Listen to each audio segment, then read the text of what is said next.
This video will show you how to request a hearing through the WCB portal. For those of you who are familiar with requesting a hearing, it should be a very similar process. Hopefully this video will just show you some tips and tricks to make it a little bit faster through the portal. I do want to bring your attention to the bottom of the internet browser here. Well, it's going to show you that your session's expiring in a certain amount of minutes. There's a 60-minute time frame here, and it counts down from there once you remain on a page. If you're going through tabs, it will refresh to 60 minutes, but I do want you to be aware of the time frame to make sure that your information that you're trying to submit gets submitted within the amount of time that you have allotted. So when you first log in to the portal, you're brought to the Home tab. What we need to choose here is the Request for Hearing tab. So let's go ahead and choose that. And what you'll see is that there are two sub-tabs underneath. There's List Requests and Request Hearing.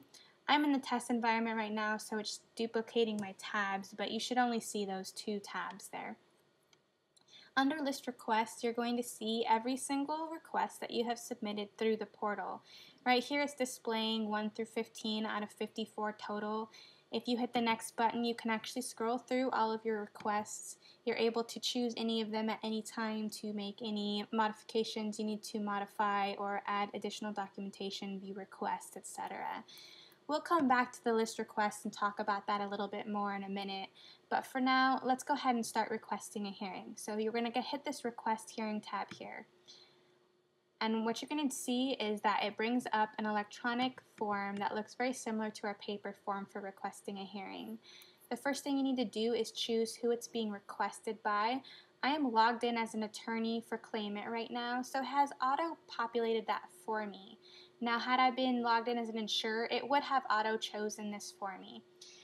For those of you who work for multiple entities, you can manually choose these at any time. Just make sure you're choosing the appropriate requested by choice here. If you're requesting it as an employer, you're going to want to choose employer. If you're requesting it as an attorney, choose attorney. So the next thing you're going to want to choose is the request type. You have an original request, which would be a new request for hearing. You have supplemental, which would be if you are adding issues to a previously submitted request for hearing. You have amended if you want to make any corrections or add additional information to a previously submitted request for hearing. Or you have consolidated, which is if you are having a new request for hearing, you want consolidated with a previously our already existing requests for hearing. I'm going to say that this is a new request, so I'm going to keep it marked on original and start this request here. So what you need to know is the personal information of the claimant that you're submitting it for. So I'm going to say the claimant's name, their address. So you need to know the city, the state, and the zip code. And then you need to know the date of injury. You can either manually enter in the date of injury or you can click this calendar button here and choose it from the list. And then you need to know the claim number.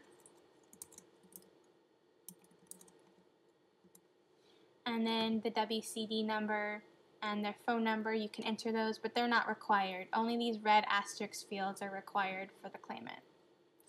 Because I'm logged in as an attorney, it has auto-filled in my attorney firm information, and it has auto-filled in my personal attorney information. When I first activated my account, I did provide my address, so it did populate this for me. Had I not entered it in when I first activated my account, I can enter it in here now manually, or I can change it at any time manually. And it will save that information for the next time you logged in, as long as it's your personal information. So then the next portion I would fill out would be the employer information, since I'm requesting this as an attorney.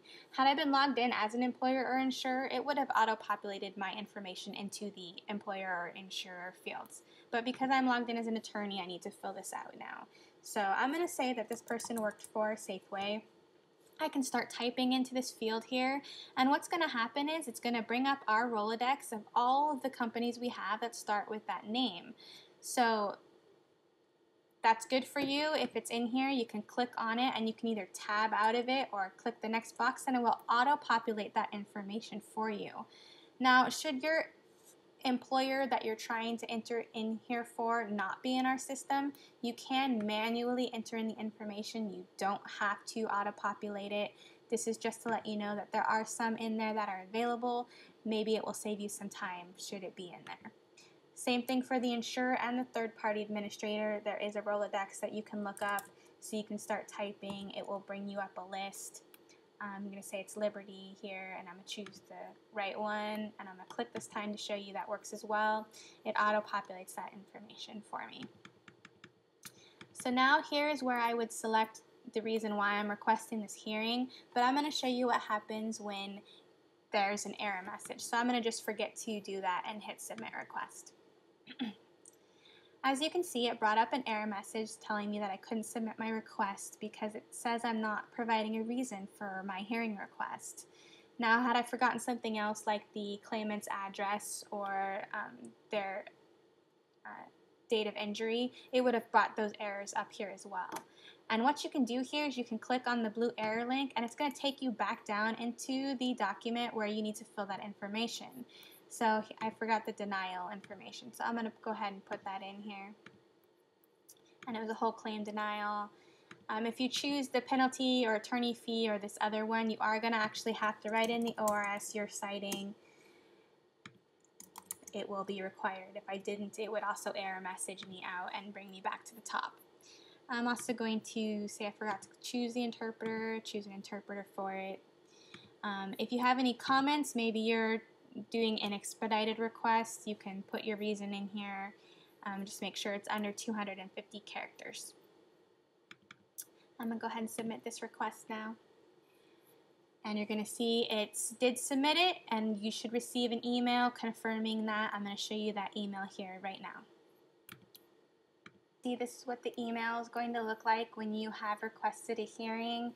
It will list the parties that are a part of the request.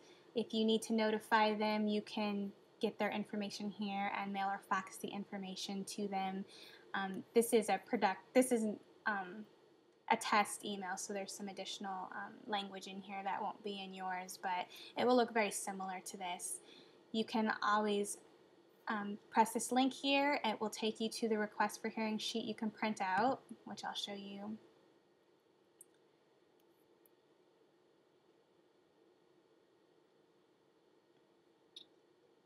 Sorry, it's just loading here, but see, there's the request here. It's got it all ready for you. You can print it out. It looks just like our paper form, and you can mail it or fax it to the appropriate parties. So I'm going to go ahead and close this, and we're going to go back to the portal here for a second. There's also a cover sheet you can print out if you want to mail supporting documentation to WCB. We do recommend during the pilot phase that you print out the cover sheet and attach it to your documents that you are submitting to the workers' comp board. And I'll show you what the cover sheet looks like. It will be for a different request, but that way I don't have to wait for it to load. It will have our address here on it, and then it will provide some of the case information, the request information, the date you generated it, the claimant name, injury date, claim number, and who it's submitted by. If it had a WCB number already, it would fill that in, or if there was a hearing date that was pending, it would be in here as well. But since we just submitted a request, it's going to be not available at this time. So back at the portal, you have the opportunity right now to attach some supporting documentation in the portal. You can choose a cover letter, reconsideration order, director's order, retainer agreement, or denial letter. I'm going to go ahead and show you what this looks like. You want to put the document issue date, so when the denial letter occurred, and then you want to browse for the document in your files, and it needs to be a PDF document. If it's anything but a PDF document, it's going to give you an error message, so make sure you save your supporting documentation as a PDF before you upload it. So I hit the upload button, and see, now you can see it's uploaded it into the system. If I wanted to attach anything else like the retainer agreement, I could do so right now, or if I was done, I can return to the list. I'm just going to show you that you can view that information. If you open it and view it, there's the document. Obviously this is not a denial letter, but I know that you'll submit the appropriate documentation. I was just giving you guys an example. So now that we're done here, I'm going to return to the list. I want to go ahead and return. And as you can see, it's listing the request that I just submitted right here. It was an original request.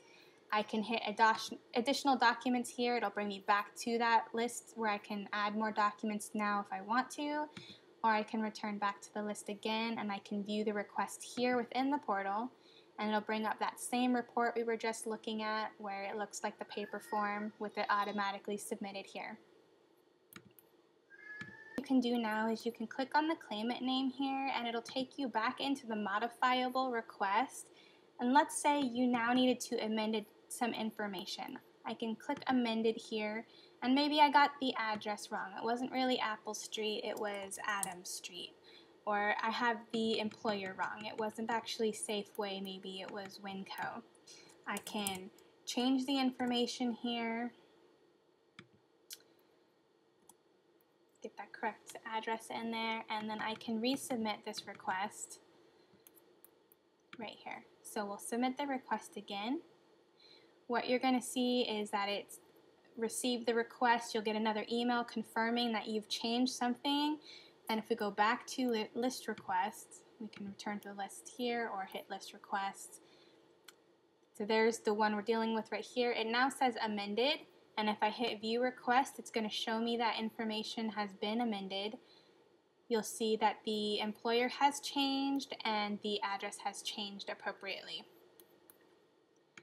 If you need to keep track and you want to see the difference between originals and amended requests, you can go back into the claimant name and you can see there's two other tabs here. The additional docs tab, which allows you to add more documentation here, or this history tab. So if we click on history, you can see there's the two requests that I've submitted for this claimant. They're time-stamped here, so you can see this one was submitted first and this one was submitted second. So if we look at the original request, it's going to have the original address on it for the claimant, that Apple Street, and the original employer as Safeway. Or we can open up the next one and see what's changed, and you can see that the address for the claimant changed from Apple to Adam, and then we changed the employer to Winco instead of Safeway. So you do have the ability to keep track of that within the system, so you're always aware of what's going on. So if there's any other questions you need regarding requests for hearing, if this didn't answer them all, please feel free to call us or contact us at wcb.portal@state.or.us, and we'll be happy to help. Thank you.